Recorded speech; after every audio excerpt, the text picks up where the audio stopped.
بسم الله الرحمن الرحيم نحمده ونصلي ونسلم على رسوله الكريم أما بعد فأعوذ بالله من الشيطان الرجيم بسم الله الرحمن الرحيم ولقد نصركم الله ببدر وأنتم أذلة صدقت يا رب العالمين. قال النبي صلى الله عليه وسلم الجهاد ماضي إلى يوم القيامة.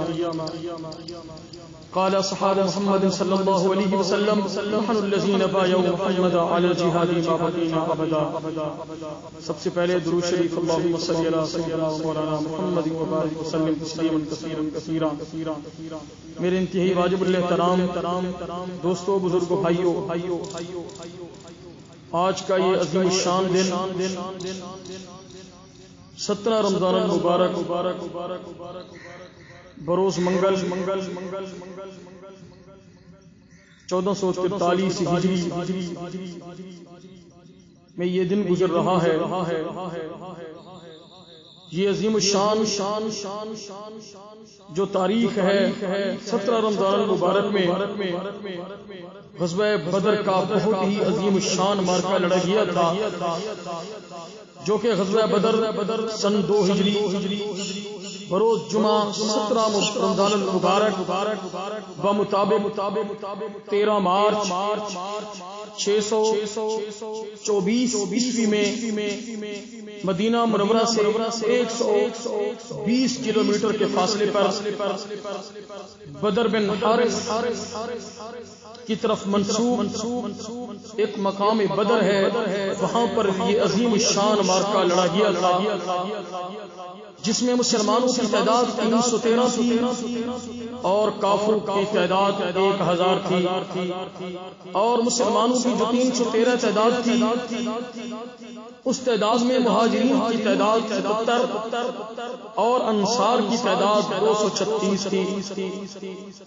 اور مسلمانوں کے پاس جو جنگ کا ساز و سامان تھا جنگ لڑنے کے لیے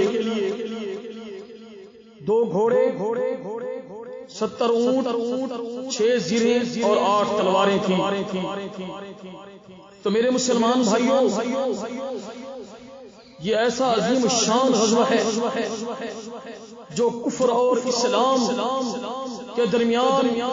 پہلا غزوہ ہوا، حق اور باطل کے درمیان فرق ڈالنے والا پہلا غزوہ بدر ہوا. الحمدللہ ثم الحمدللہ. جب غزوہ بدر کا دن آتا ہے، خدا کی قسم مسلمانوں کے جذبات گرم ہو جاتے ہیں اور مسلمانوں کے دلوں کو خوشی محسوس ہوتی ہے، کیونکہ یہ وہ دن ہے جس دن میں اللہ اور اس کے رسول کے دشمن کو شکست ملی اور اسلام کے وہ جانباز مجاہدین اور سپہ سالار کو اللہ رب العزت نے عظیم الشان فتح سے نوازا. مجھے تاریخ کے وہ مناظر یاد آ رہے ہیں کہ جب اللہ کے نبی سن 2 ہجری میں مدینہ منورہ کی دھرتی پر صحابہ کرام کو جمع فرمایا. ایک طرف مہاجرین کی تعداد ہے اور دوسری طرف انصار کی تعداد ہے. اللہ کے نبی نے مہاجرین سے مشورہ طلب کیا. سیدنا ابو بکر صدیق رضی اللہ تعالیٰ عنہ کھڑے ہوئے، انہوں نے بڑی لاجواب تقریر کی. سیدنا فاروق اعظم رضی اللہ تعالیٰ عنہ کھڑے ہوئے، انہوں نے بڑی لاجواب تقریر کی. اور سیدنا مقداد بن اسود رضی اللہ تعالیٰ عنہ کھڑے ہوئے اور انہوں نے جناب محمد رسول اللہ کے سامنے عرض کیا کہ یا رسول اللہ صلی اللہ علیہ وسلم، آپ ہمیں حکم دیں، ہم آپ کے دائیں بھی لڑیں گے، ہم بائیں بھی لڑیں گے، آگے بھی لڑیں گے، پیچھے بھی لڑیں گے. یا رسول اللہ، آپ ہمیں بنی اسرائیل کی طرح نہیں پائیں گے کہ جس وقت کے نبی نے ان سے جہاد کا تقاضا رکھا تو موسیٰ علیہ السلام کے سامنے بنی اسرائیل کھڑے ہوئے اور انہوں نے کہا تھا فاذهب انت وربك فقاتلا انها هنا قاعدون. اے موسیٰ، آپ اور آپ کا رب جانے، جا کر قتال کرے، ہم لڑنے کے لیے تیار نہیں ہے. اللہ کے نبی نے انصار کی طرف رخ کیا تو پورے انصار صحابہ کی جماعت کی ترجمانی کرتے ہوئے حضرت سعد بن عبادہ جو بنو حضرت کے سردار تھے، قبیلہ بنو حضرت کے سردار حضرت سعد بن عبادہ رضی اللہ تعالیٰ عنہ کھڑے ہوئے، انہوں نے بڑی لاجواب تقریر کی اور عرض کرنے لگے یا رسول اللہ آپ ہمیں برکے غمات تک جانے کا حکم کریں گے، ہم برکے غمات تک بھی جائیں گے، اگر آپ ہمیں سمندروں میں کود جانے کا حکم کریں گے ہم سمندروں میں بھی کود جائیں گے۔ رب کعبہ کی قسم، اللہ کے نبی ان 313 صحابہ کی یہ قربانیاں اور ان کی لاجواب تقریر سن کر اللہ کے نبی کے دل کو خوشی محسوس ہوئی۔ پھر دنیا نے وہ منظر دیکھا، میدان گرم ہوا، ایک طرف 313 صحابہ کی تعداد ہے اور دوسری طرف ابو جہل کا لشکر 1000 کا لشکر ہے۔ اللہ رب العزت کے حضور میرے اور آپ کے جانثار جنگجو پیغمبر نے جھولی پھیلا کر دعا مانگنا شروع کر دی کہ مولا میں 313 صحابہ لے کر آیا ہوں، اگر آج یہ اس میدان میں شہید ہو گئے پھر دنیا میں آپ کا نام لینے والا کوئی نہیں ہوگا۔ اللہ رب العزت نے جبرائیل کو بھیجا، جبرائیل امین جاؤ میرے پیغمبر کو خوشخبری دے دو۔ 5000 کا لشکر لے کر جبرائیل امین میدان بدر میں اتر پڑے اور آ کر عرض کرنے لگے کہ یا رسول اللہ اللہ رب العزت کا حکم لے کر آیا ہوں، رب کا پیغام لے کر آیا ہوں، آپ اور آپ کے صحابہ ثابت قدمی کے ساتھ اس کفار کا مقابلہ کیجیے، میں 5000 کا لشکر لے کر آیا ہوں،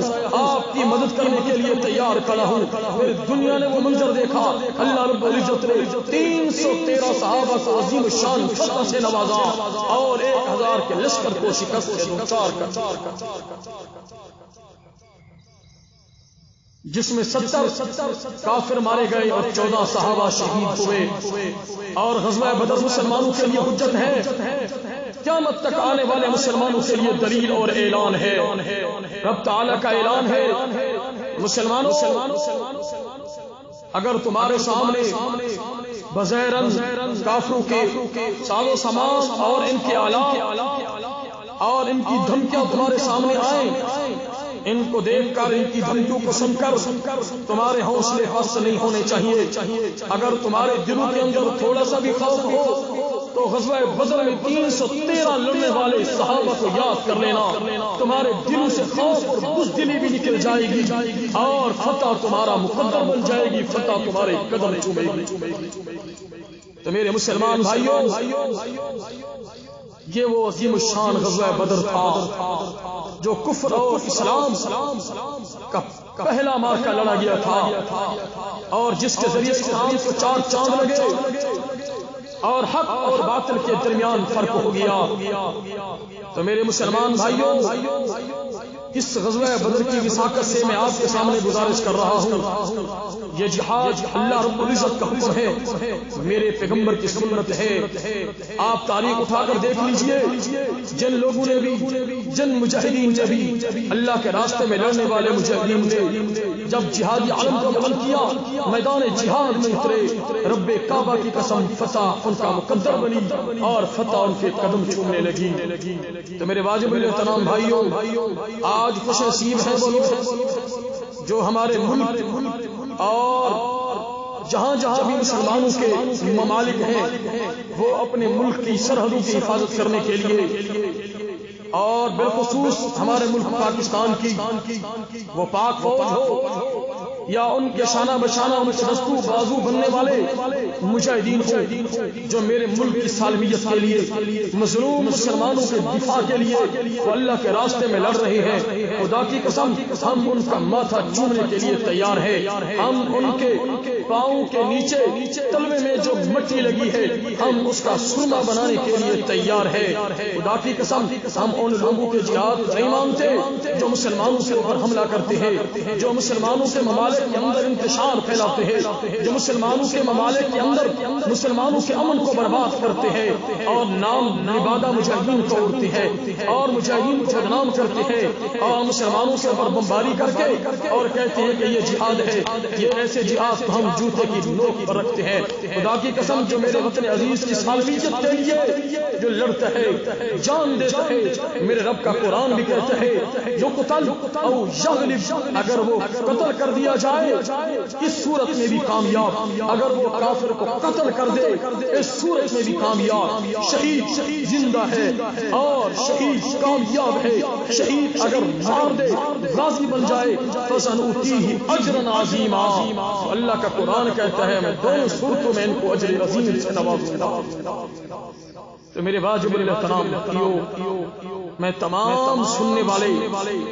معزز بھائیوں سے گزارش کروں گا